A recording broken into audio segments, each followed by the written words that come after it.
Merlin Olsen's husband of many years, Dave Carlson, suffers amnesia after a car accident, mistaking his first love for his wife. Dave forgot that he gained weight to become a 300-pound obese man to save Merlin. He also forgot to confront Merlin's beastly adoptive father and die together in a fire. He forgot that after his release from prison, he discovered she was penniless and forced himself to become Mr. Carlson. Dave allowed his first love into their home, treating Merlin and her son like a monster. She struggles to hold on, hoping for the day he regained his memory. However, after being raped, she overheard him on the phone with a friend.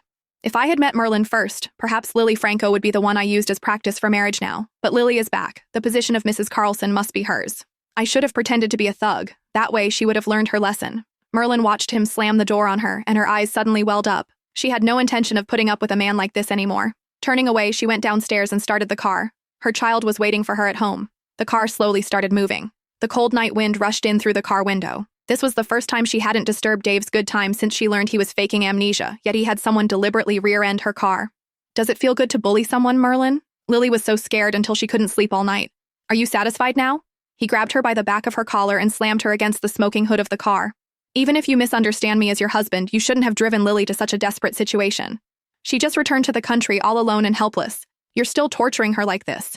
Are you trying to kill her? Human life matters most. How can you be so cruel and shameless?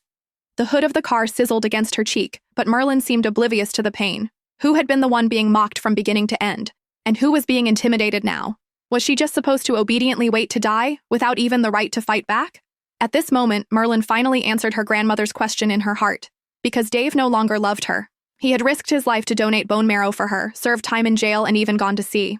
Before overhearing the phone call, she foolishly chose to believe him. She believed he had only lost his memory in a car accident and mistaken Lily for her, which was why his feelings, and his treatment of her and their son, had changed so drastically. Merlin never dared to dream that the amnesia was fake, the love was fake, and even the marriage was just a tool to use her as a practice subject. The man who spoke gently even to the waitress, whose manners were ingrained in his bones, actually disguised himself as a thug and raped her to force her to leave. Thinking you're my husband. That's right. All these years it was just wishful thinking on her part, just a pathetic joke.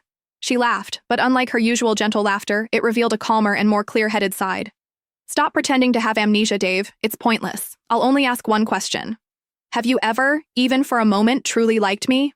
Dave showed no embarrassment at being exposed, nor did he try to distance himself from her as before. Instead, he smiled slightly, carefree and unrestrained, indescribably handsome. In all these years, she had never seen him smile with such youthful energy, while Lily, with just her appearance, effortlessly possessed a tenderness she could never attain in her entire life. Her eyes instantly reddened, and she hastily lowered her head, burying her tears in her clothes. Answer me. She lowered her head, watching the gradually falling rain, stubbornly wanting an answer.